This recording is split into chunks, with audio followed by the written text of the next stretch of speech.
Gracias por estar con nosotros el día de hoy. Pues me encuentro muy contenta para saludarles en estos tiempos importantes, en estos tiempos de preparación al nacimiento de nuestro Salvador. Y el tema que vamos a tratar nos ayudará precisamente a meditar durante estos días. Me encuentro con Mauricio Alfonso Guizar. Mauricio, gracias por estar con nosotros. Muchas gracias, Ceci, por la oportunidad y gracias a ti, hermano, hermana, que nos ves y escuchas en este momento. Bien, que sepamos que estamos en una transmisión de Mundo Católico y como siempre les hago los anuncios correspondientes. Si tú quieres hacer un buen regalo de Navidad, pues mándanos un mensaje al 55 30 23 60 56, nada más para ponerte en contacto con Espíritu Santo en Movimiento. Si quieres las oraciones del DIMI, igual me mandas que quieres estar parte del grupo de oración del DIMI y también las oraciones del DIMI, 55 30 23 60 56. Si quieres consagrarte en Ejército de María, en la que siguiente etapa, lo mismo, me mandas un WhatsApp diciéndome esto con tu nombre o quieres ser parte del Rosario Mundial. También me mandas un WhatsApp al 55 30 23 60 56. Así que todo esto para que tú puedas vivir esta etapa con mayor oración, con mayor penitencia, con mayor sacrificio. Y el tema del día de hoy es muy importante. Así que vamos a dar entrada al tema que se refiere precisamente al papel de México dentro de estos últimos tiempos, como son calificados por algunos estudiosos de la materia.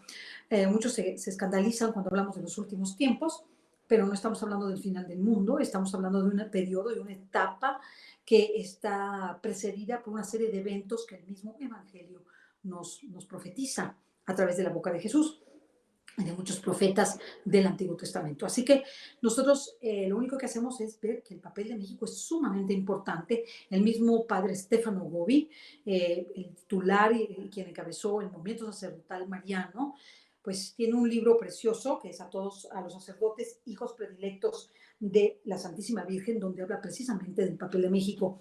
También vamos a hablar de algunos mensajes de místicos mexicanos, vamos a hablar también del padre Dolindo, ¿verdad? Que nos hace alguna referencia. O sea, tenemos muchísimo que decirte, así que no te vayas. El programa es sumamente interesante y tenemos a Mauricio para ayudarnos a encontrar la importancia de México en el papel de salvación, no solamente de México, del mundo entero. Por eso la Virgencita de Guadalupe es ese faro de luz. Mauricio, vamos a empezar. Bueno, muchas gracias, Ceci, hermanos.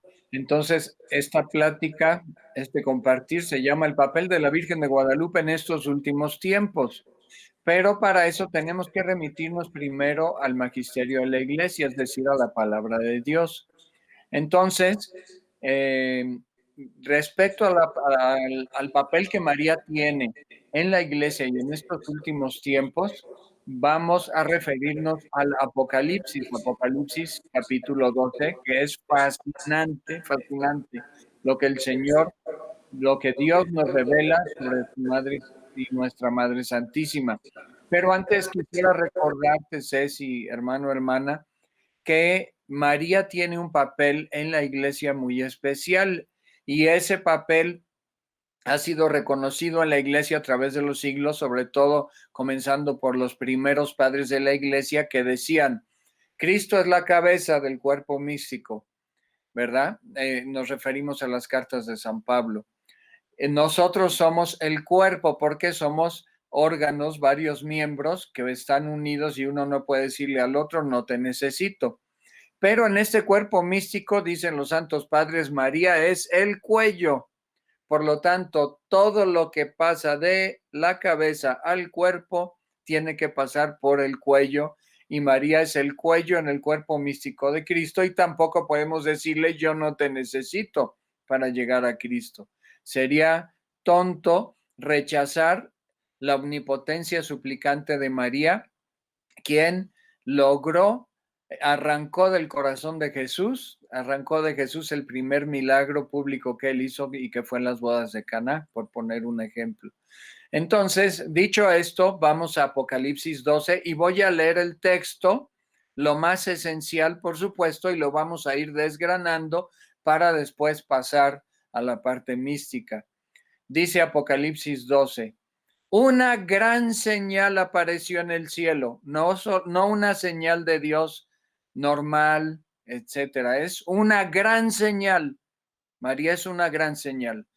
Una mujer vestida de sol, con la luna bajo sus pies y una corona de 12 estrellas sobre su cabeza. Está encinta y grita con los dolores del parto y con el tormento de dar a luz. Y apareció otra señal en el cielo, un gran dragón rojo con 7 cabezas y 10 cuernos, y sobre sus cabezas 7 diademas. Su cola arrastra la tercera parte de las estrellas del cielo y las precipitó sobre la tierra. Dice así, el dragón se detuvo delante de la mujer que iba a dar a luz para devorar a su hijo en cuanto lo diera a luz. La mujer dio a luz un hijo varón, el que ha de regir a todas las naciones, Jesucristo, con cetro de hierro, y su hijo fue arrebatado hasta Dios y hasta su trono. Y la mujer huyó al desierto, esto es muy importante, donde tiene un lugar preparado por Dios para ser allí alimentada 1260 días. Ahora, vamos a ir desgranando esto, Ceci, hermanos, que es importantísimo. Una mujer vestida de sol. El sol es la presencia de Dios, es el Espíritu Santo del que ella está fulgurante porque es la esposa del Espíritu Santo, la llena de gracia, como le dice Isabel, estando llena del Espíritu Santo y por impulso del mismo Espíritu Santo, alaba a María y le dice, tú eres la llena de gracia, la llena del Espíritu Santo, ¿verdad? El ángel Gabriel también le dice, Dios te salve, María, llena eres de gracia. Isabel le dice, bendita tú eres entre todas las mujeres y bendito el fruto de tu vientre. Entonces, María es la mujer vestida de sol, llena del fulgor del Espíritu Santo, presencia de Dios. Pero también no olvidemos que es María, pero que esto evoca un poco a la Virgen de Guadalupe, porque es la única imagen que tiene todos los rayos completos. Entonces, yo cada Así vez que es. leo ese pasaje del Apocalipsis, digo, es que esta es la Virgen de Guadalupe, me está describiendo a la Virgen de Guadalupe. Así es, la Virgen de Guadalupe es la Virgen del Apocalipsis. Aquí viene la analogía. La Virgen de Guadalupe viene delante del sol que es Jesús, pero ese sol es también la presencia del Espíritu Santo de la que ella está rodeada. Entonces, María está llena del Espíritu Santo con todos los dones y carismas de que es capaz de dar el Espíritu Santo a una persona, a la máxima expresión de que un ser humano es capaz de retener y transmitir esa presencia de Dios.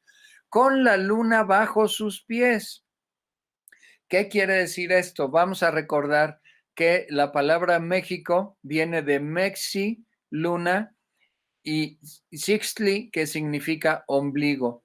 Entonces, estamos en la cultura azteca. México quiere decir en el ombligo de la luna. Recordemos esa dicotomía de Huitzilopochtli, el dios sol, que lucha contra la luna, es decir, el sol y contra las tinieblas. Y el centro de esa batalla se da en México, ¿verdad? Porque es con X. Entonces, nosotros vemos en el manto de la Virgen de Guadalupe, que es la tilma de San Juan Diego, la luna. La Virgen está pisando la luna, o sea, ella se aparece en el ombligo del mundo. Los aztecas consideraban que México era el centro, el mundo era el centro del universo y México, la Ciudad de México, con el Templo Mayor, eran el centro del centro del centro del universo, que todo el cosmos giraba en torno al Templo Mayor del Imperio Azteca. Y curiosamente, la Virgen de Guadalupe, nuestra Madre, estampa su sagrada imagen con el poder de Dios a media cuadra del Templo Mayor, que formaba parte de esa zona del conjunto de templos más importante para la cosmogonía azteca. En el templo donde se aparecía, donde se recordaba la aparición y la presencia de un dios que se llama el Tezcatlipoca Negro, que ya vamos a hablar un poquito más de eso. Entonces, María está con la luna bajo sus pies y una corona de 12 estrellas sobre su cabeza.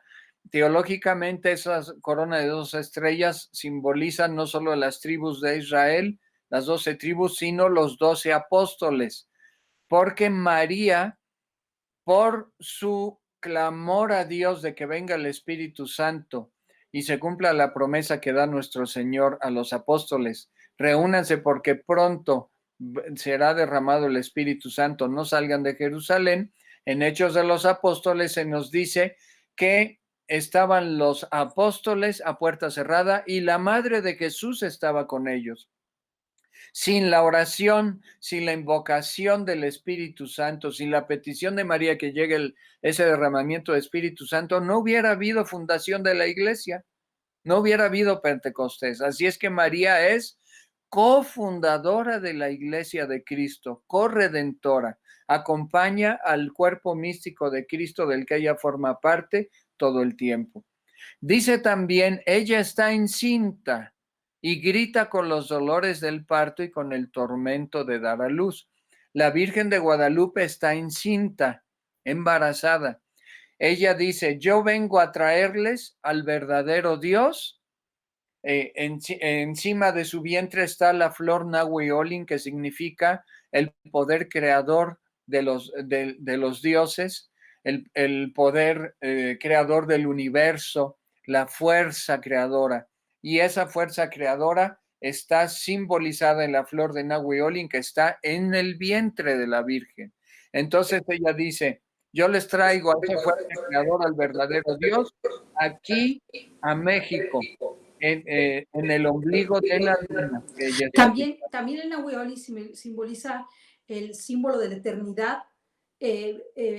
La verdad es que nosotros nunca hemos profundizado sobre ese símbolo, más que muy poco, y la Virgen, al traer el símbolo de la eternidad en su vientre, simboliza que lleva al Hijo de Dios, que no tiene principio ni fin, ¿no? Que vive en la eternidad. Entonces es muy importante porque el Nahui Oli es un signo de eternidad, es un signo de inmortalidad, es un signo de la presencia divina.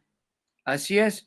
Y aquí me gustaría comenzar a comentar, Ceci, hermanos, lo que es la parte de la cosmogonía y teología azteca, en la cual, de la cual nosotros extraemos la siguiente idea.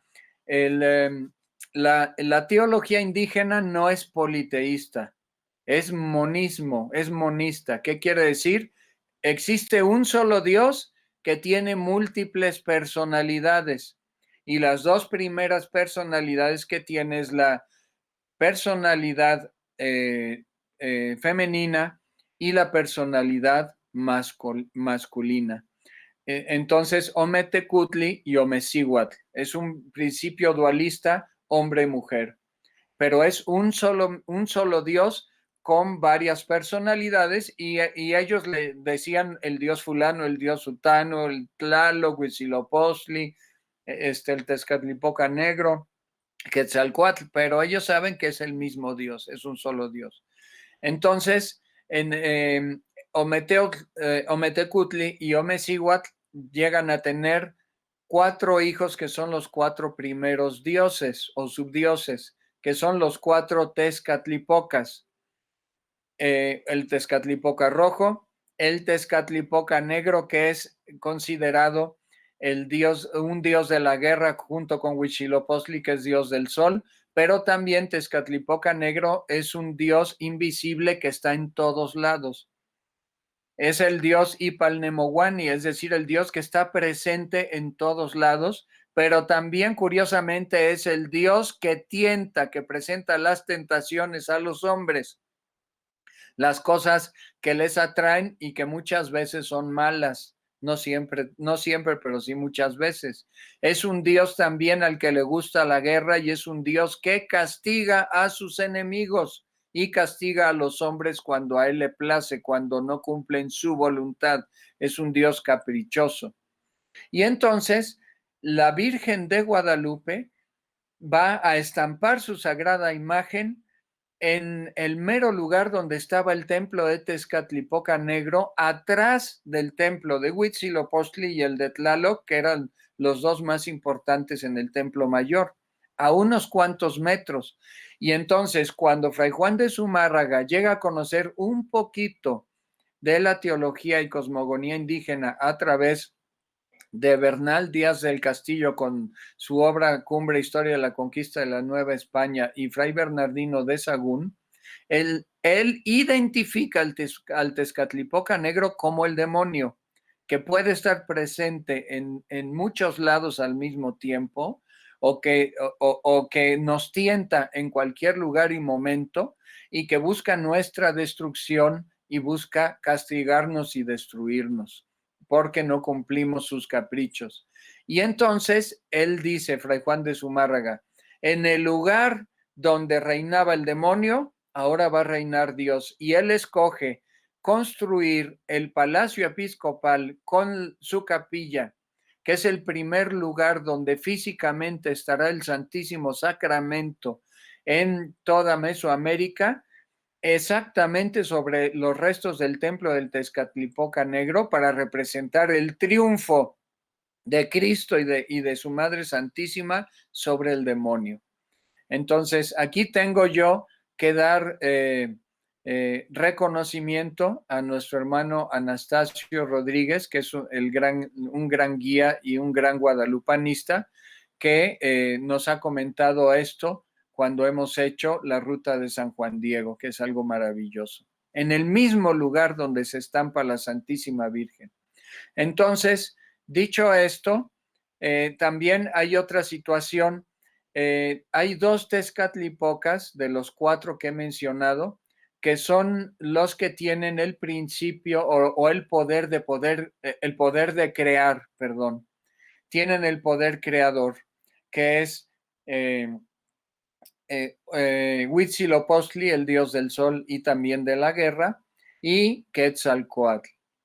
Pero Huitzilopochtli es el dios creador de todo lo material, el creador también de los placeres, etc. Y Quetzalcóatl es el dios creador de lo espiritual, de lo espiritual.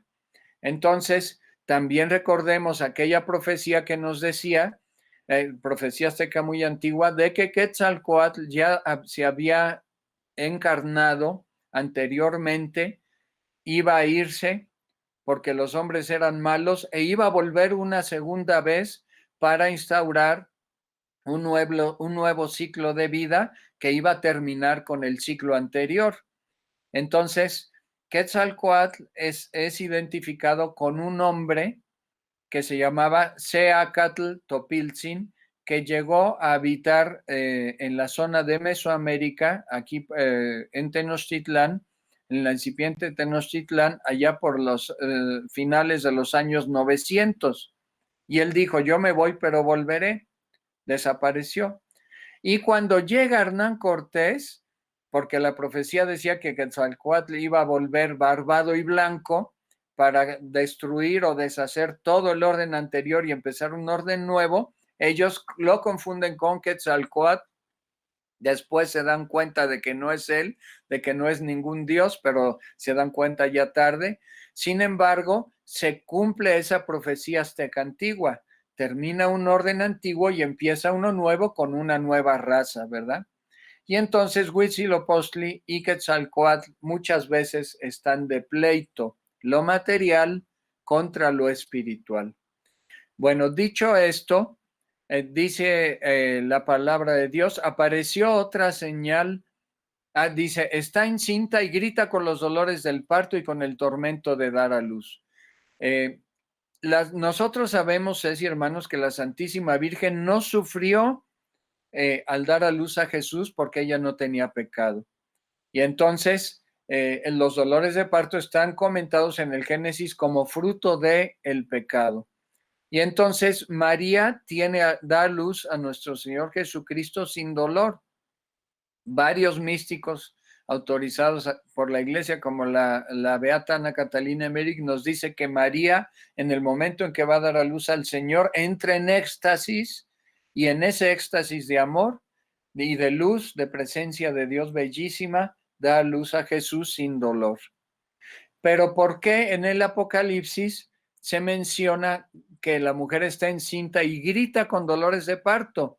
Aquí nos dice el padre Dolindo Ruotolo que es el parto espiritual de dolor de María al ser corredentora y darnos a luz a la vida de la gracia a todos los hijos de Dios.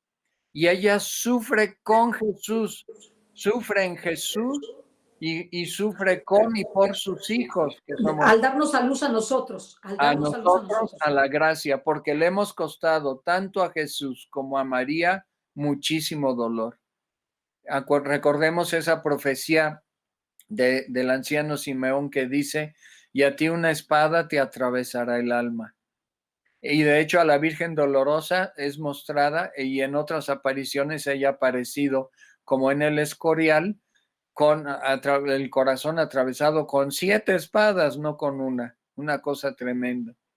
Entonces, ella da luz al cuerpo místico de Cristo que somos nosotros, con dolores como de parto terribles. Y dice el Apocalipsis en el capítulo 12, versículo 3, apareció otra señal en el cielo, un gran dragón rojo con 7 cabezas.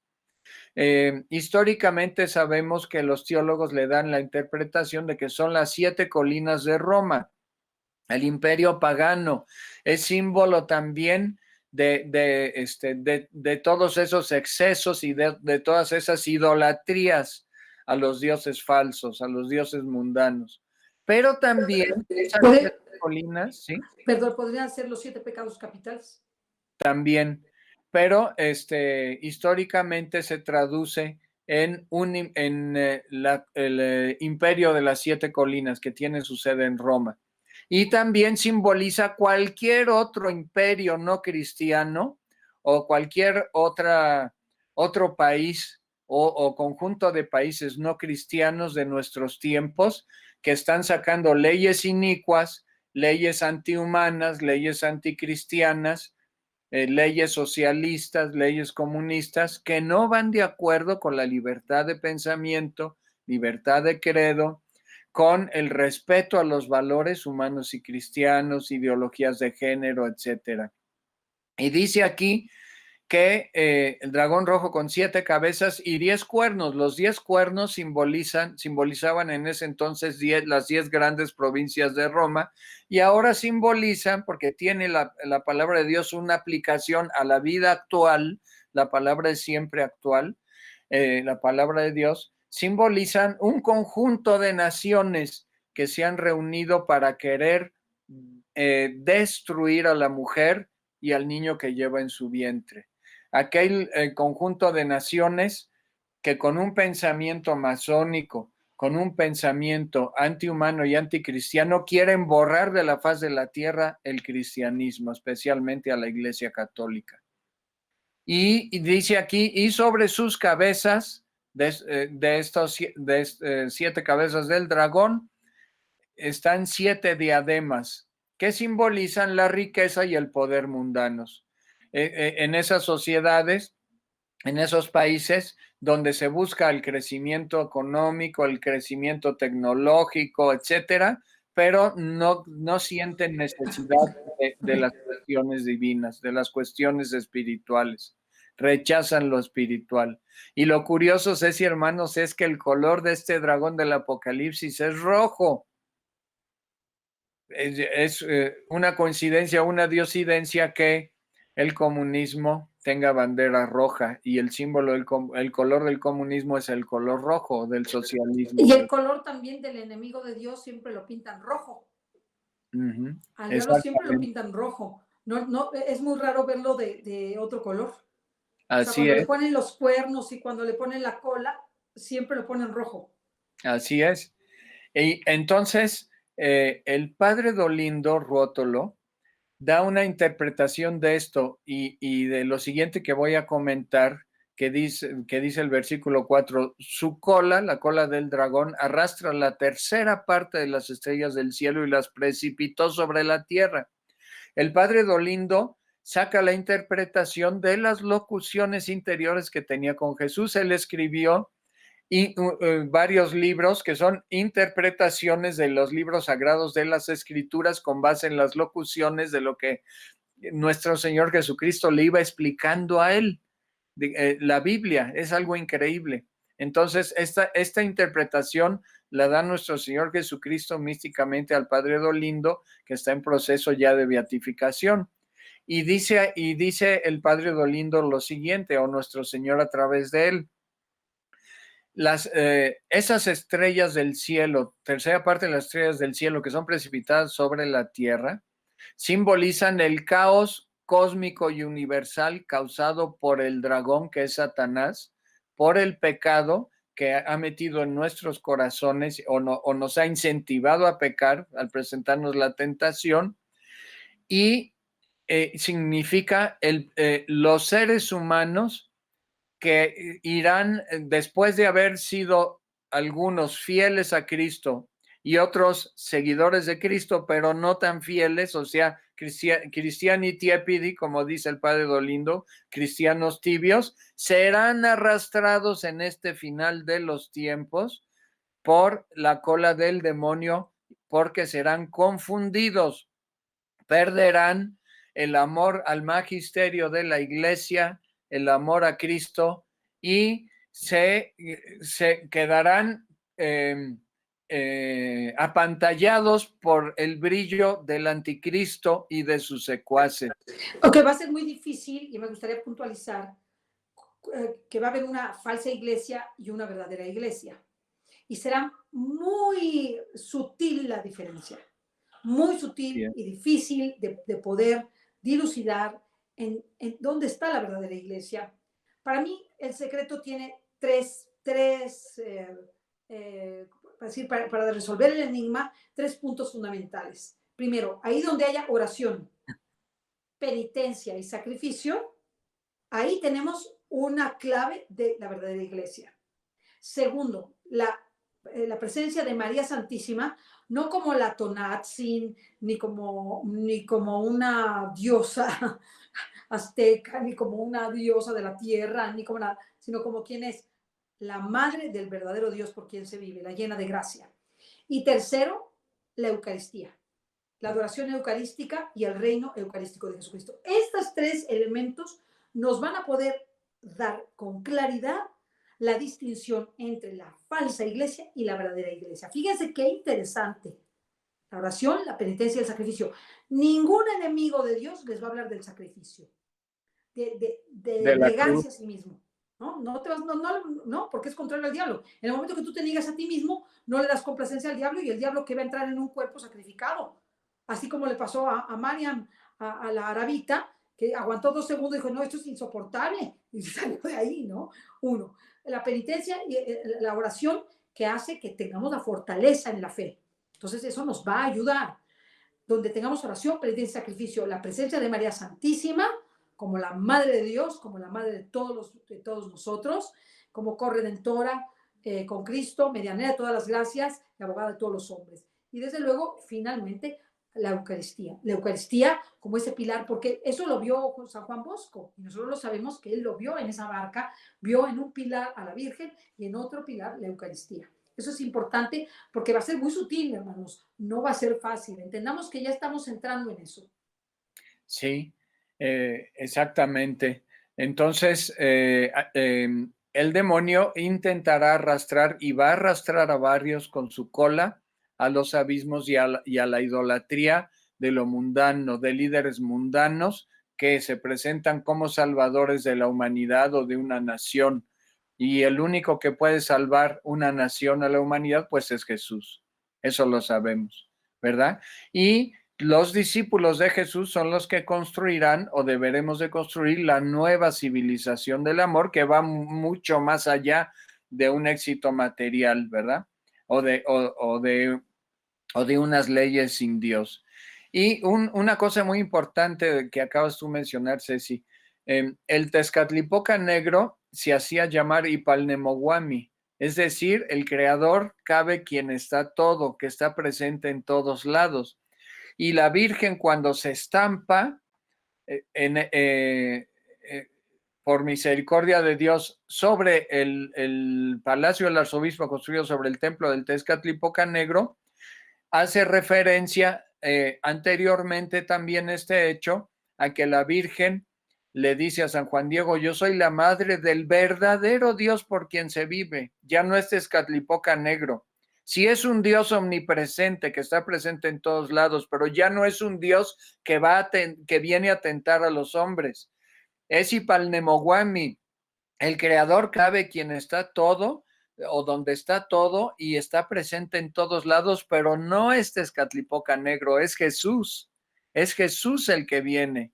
Entonces, además, ¿cómo se llama? Con el cumplimiento de la profecía de que iba a venir Quetzalcóatl por segunda vez y que no fue Hernán Cortés, podemos decir que hay un paralelismo entre Quetzalcóatl y Jesucristo, un paralelismo positivo, en el cual, si Quetzalcóatl simbolizaba el Dios de la belleza espiritual, de la bondad, de la profundidad espiritual, teológicamente hablando de la cosmogonía y teología azteca, la Virgen viene a decir, al estamparse en el Templo Mayor, viene a decir: el verdadero Quetzalcóatl es Jesús, el creador del universo, el único creador del universo, y el que viene a traerles esa paz espiritual, esa verdadera fe basada en el amor de un Dios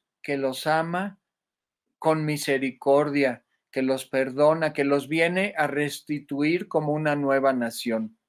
Entonces, por eso el mensaje de Guadalupe es importantísimo, porque implica la fundación de nuestra nación. Nos han metido en la historia oficial durante mucho tiempo en México que la venida de los españoles implicó una conquista, y Ceci, hermanos, no fue una conquista.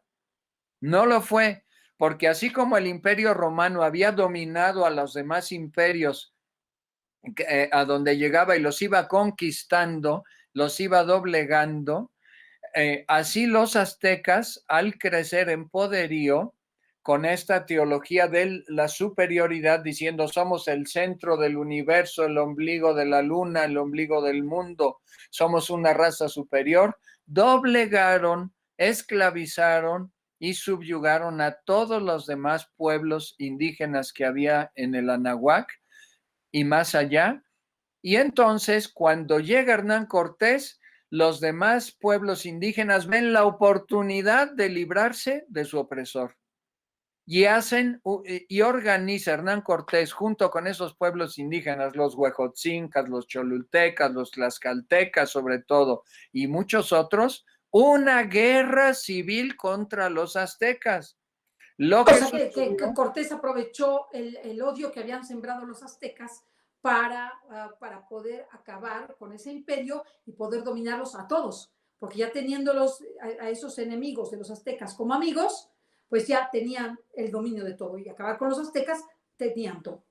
Claro, y sobre todo los aztecas les impusieron a los demás pueblos una teología que ellos habían aprendido de los fundadores de Teotihuacán, 3 siglos antes de Cristo, y que fueron aprendiendo y asumiendo en su peregrinar desde Aztlán, desde el norte de México, ahí cerca de Arizona, etcétera, para llegar a la meseta de Anáhuac. Y esa teología y cosmogonía indígena implicaba que con la sangre de los corazones humanos ellos alimentaban, le hacían transfusión de sangre a Huitzilopochtli para que venciera a los dioses de la oscuridad, al Tezcatlipoca Negro, que es el dios del oscuro, el dios del inframundo también, por eso Fray Juan de Zumárraga lo identificó como el demonio.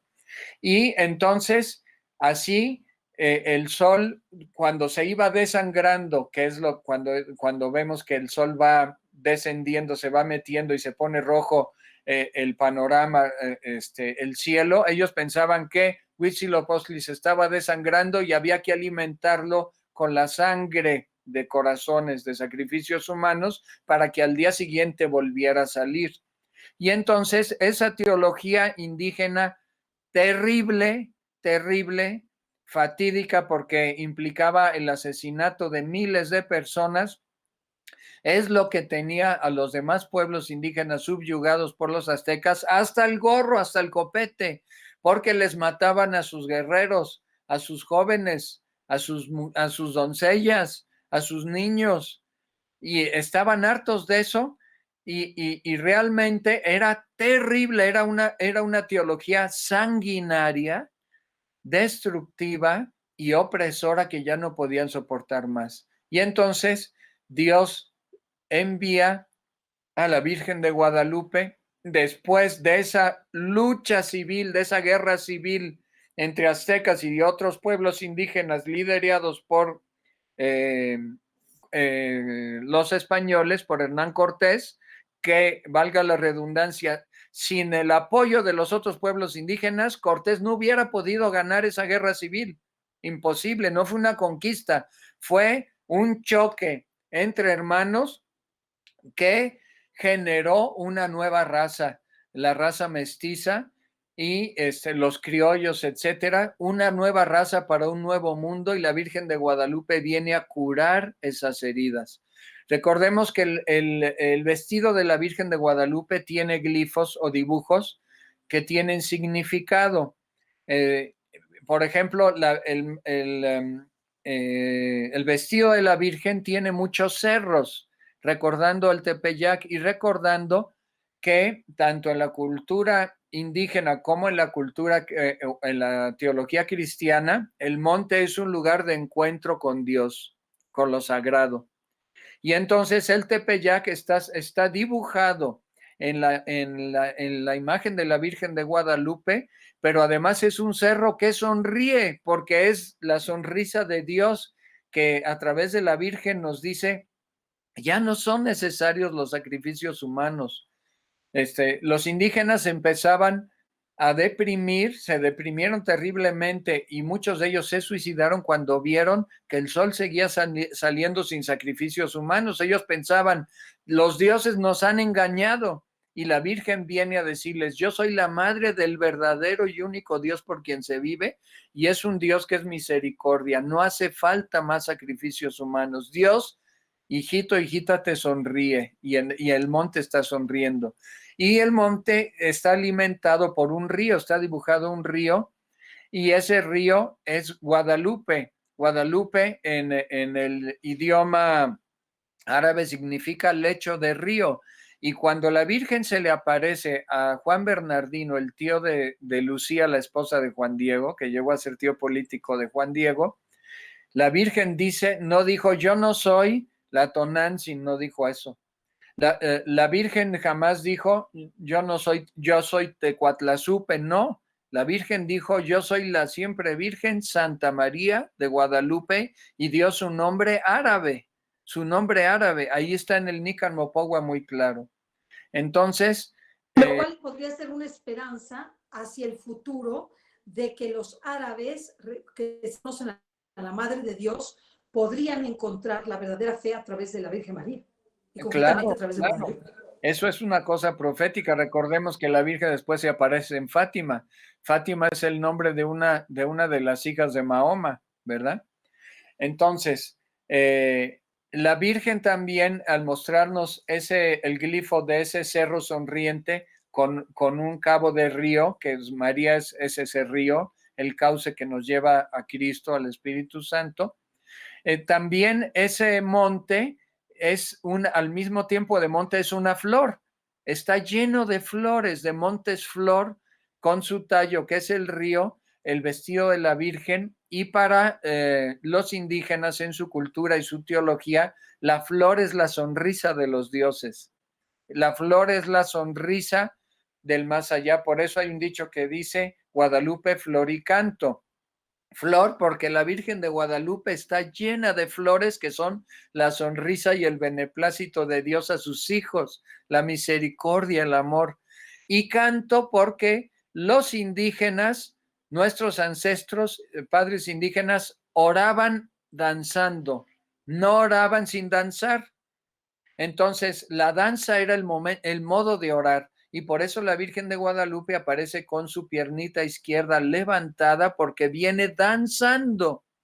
Es decir, es una mujer que ora y que recibe nuestra oración, que escucha nuestra oración de parte de Dios. Nos viene a decir, hijitos, Dios ha escuchado su oración a través de mí y yo soy la respuesta a las súplicas ante el dolor de esta guerra civil, de esta pandemia terrible que hemos padecido, que han padecido ustedes, hijos, con la viruela que mató cientos de miles de personas.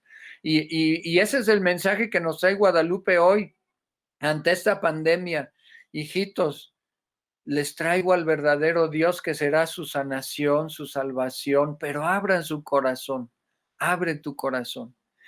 Y bueno, vamos a pasar a la última parte de esta interpretación bíblica, donde quisiera leerte, Ceci, leerles, hermanos, el texto tal cual como el padre Dolindo explica lo que va a pasar después de que el demonio quiera confundir y arrastrar a muchos hijos de Dios. Dice nuestro Señor a través del padre Dolindo: María entonces, en medio de una apostasía general, volverá a generar a Jesucristo en las almas y promulgará el reinado de su amor triunfante en el reinado de su propia realeza maternal.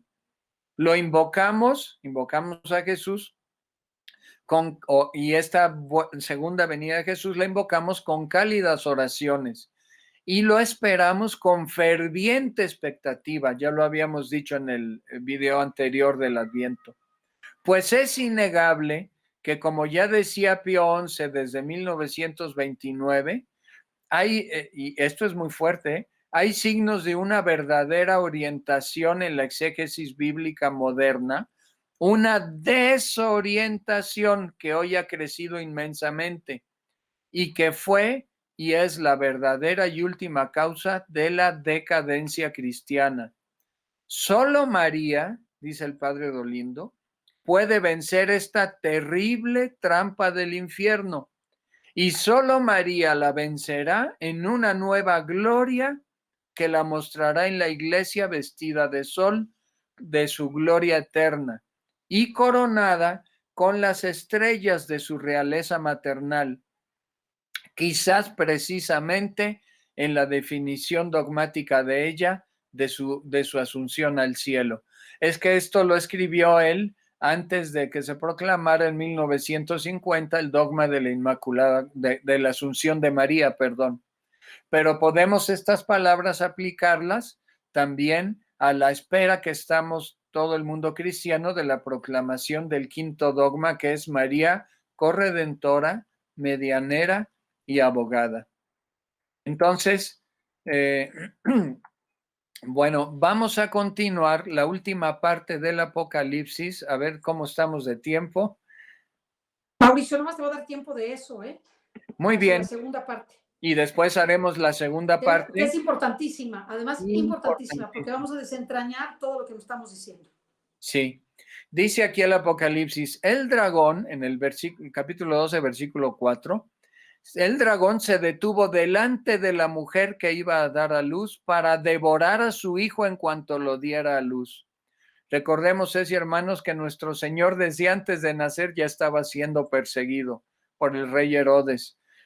Y también eso simboliza que Cristo sigue siendo perseguido con las ideologías actuales modernistas y sigue siendo perseguido por aquellos que odian a la iglesia y que la persiguen y que odian la filosofía cristiana, los valores cristianos y que odian también a sus discípulos. Esta persecución que hace el dragón del niño que está por nacer de la mujer es también una representación de todas las persecuciones que han habido, que están habiendo ahorita y que vendrán de todos los miembros del cuerpo místico de Cristo.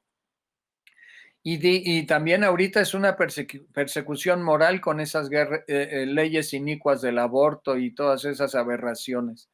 Dice el versículo 5, la mujer dio a luz a un hijo varón, el que ha de regir todas las naciones con cetro de hierro, y su hijo fue arrebatado hasta Dios y hasta su trono, la ascensión de Jesús al cielo. Y la mujer huyó al desierto, donde tiene un lugar preparado por Dios para ser allí alimentada 1260 días. Ceci, hermanos, esto significa, según el padre Dolindo y otros teólogos, significa la huida que tendremos que hacer los cristianos cuando venga la gran persecución por parte del anticristo o por parte del anticristo. Serán 3 años y medio, ¿no? 1260 días son 3 años y medio. 3 años y medio, aunque por otros estudiosos serios de lo que es la etapa de la gran purificación, etcétera, se nos habla de que puede durar este periodo de rechazo de Cristo y persecución de Cristo y de su iglesia de 8 a 15 años, la gran purificación. Sin embargo, aquí estamos hablando de 3 años y medio profetizados en la Biblia y que se tendrán que cumplir porque las profecías bíblicas no están sujetas a ninguna interrogación o duda. 3 años y medio de persecución intensa. Entonces, es la iglesia que huye de la persecución, que se va al desierto, ¿verdad? María se va con sus hijos, con los apóstoles de los últimos tiempos o de los nuevos tiempos, como así los nombra la Santísima Virgen en unas últimas profecías de las que vamos a hablar, para huir al desierto, es decir, a un lugar seguro donde se pueda ejercer la fe con plena libertad, ¿verdad? Entonces, en el libro de Daniel, en el capítulo 7, versículo 25 y capítulo 12, versículo 7, se nos habla de esta persecución y se nos describe que será la misma cantidad de tiempo que en el Apocalipsis. Dice así, desde el versículo 23, capítulo 7 de Daniel, él habló así. El ángel. La cuarta bestia será un cuarto reino que habrá en la tierra, diferente de todos los reinos. Entonces, se refiere al reino, al último reino dictatorial y malévolo que habrá en la tierra. Devorará toda la tierra, la aplastará y la pulverizará. Y los 10 cuernos de este reino saldrán 10 reyes, o son 10 países, pueden ser 10 regímenes, y otro saldrá después de ellos. Será diferente de los primeros y derribará a 3 reyes. Proferirá palabras contra el Altísimo, dice el versículo 25, y pondrá a prueba a los santos del Altísimo. Tratará de cambiar los tiempos y la ley. Ya ven cuántas leyes aberrantes se han estado haciendo y hace pocos días fue aprobado el aborto en Argentina, una cosa terrible. Y los santos serán entregados en sus manos por un tiempo y tiempos y medio tiempo. Los estudiosos de la Biblia dicen que son 3 años y medio. Entonces sí vendrá una persecución de la cual ya estamos viendo sus inicios y por eso tenemos que estar preparados con la oración, sobre todo en estas vísperas de Navidad, prepararnos a esta segunda venida de Jesús para estar fortalecidos humana y espiritualmente ante estos retos que vendrán en un futuro. Y al final, el Apocalipsis nos habla de que viene la batalla entre Miguel y sus ángeles combatiendo contra el dragón. No prevaleció el dragón y dice así, y fue arrojado el gran dragón, la serpiente antigua, el diablo, el llamado diablo y Satanás, el seductor del mundo entero, fue arrojado a la tierra y sus ángeles fueron arrojados con él. Entonces, al final viene el triunfo del Inmaculado Corazón de María y a través de ella el triunfo de Jesucristo nuestro Señor. Entonces, al final, de estas citas que estoy dando, en el versículo 13 dice, Cuando el dragón vio que había sido arrojado a la tierra, persiguió a la mujer que había dado a luz al hijo varón, es a Cristo y su iglesia, el cuerpo místico. Pero se le dieron a la mujer las 2 alas del águila grande para volar al desierto, a su lugar lejos del dragón, donde tiene que ser alimentada un tiempo y tiempos y medio tiempo, que son también 3 años y medio. Y dice, el dragón vomitó de sus fauces como un río de agua detrás de la mujer para arrastrarla con su corriente. Pero la tierra vino en auxilio de la mujer, abrió la tierra su boca y tragó el río vomitado de las fauces del dragón. Y ese río es la mundanidad, Ceci, hermanos. Es el socialismo comunista mundano.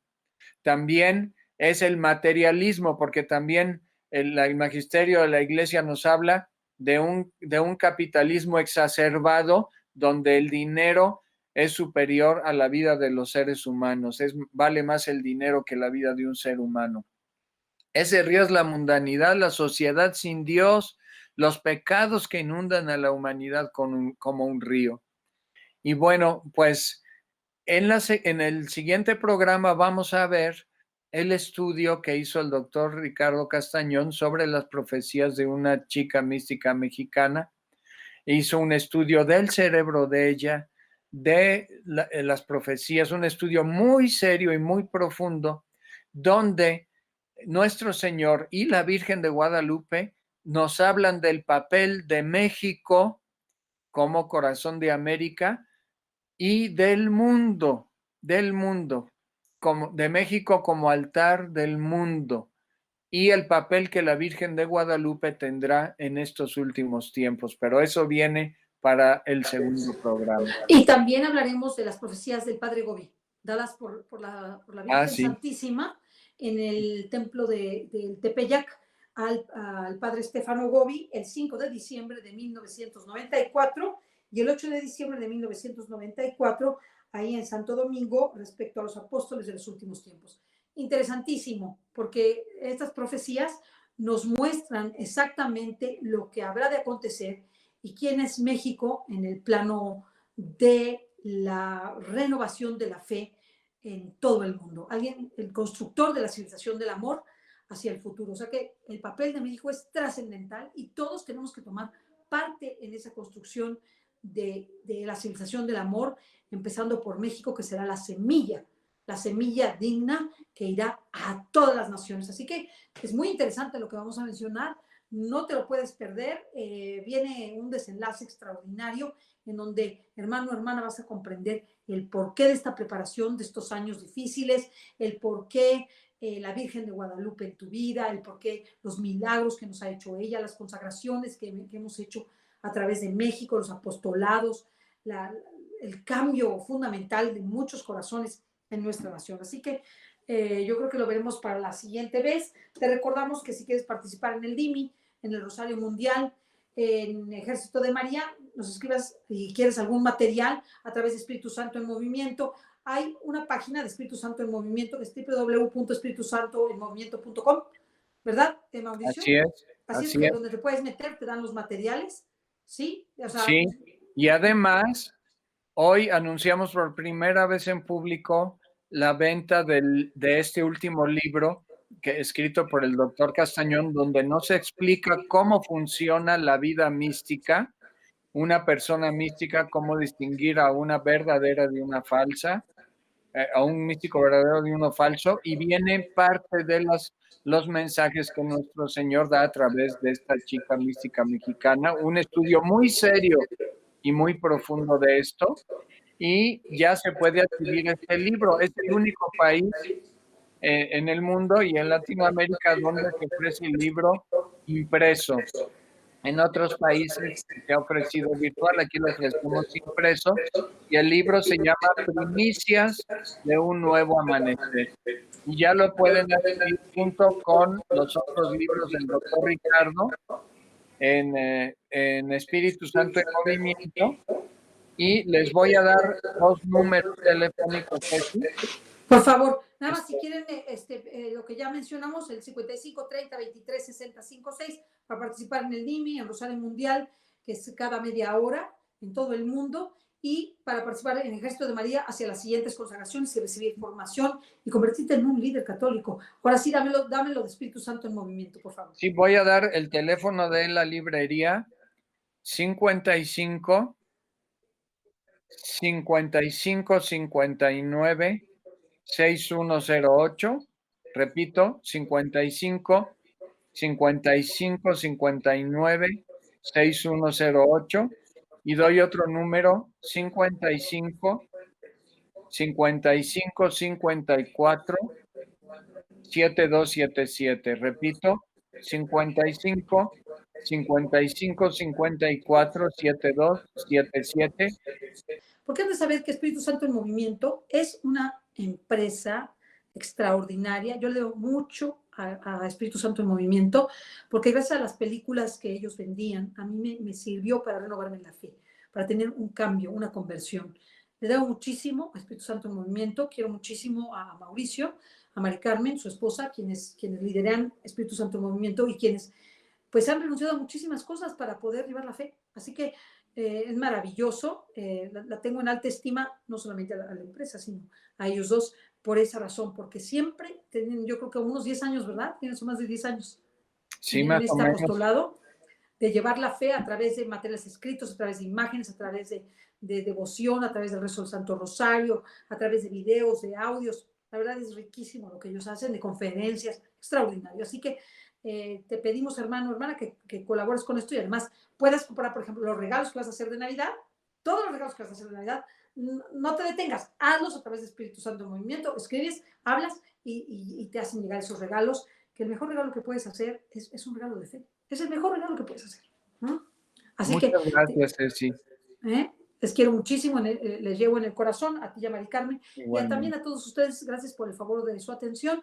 Esperen la segunda parte, que es un desenlace realmente extraordinario. Es como la llave que te va a detonar el porqué de tu vida, el porqué naciste en México, el porqué de la Virgen de Guadalupe en esta nación. Así que hasta la próxima. Gracias, Mauricio.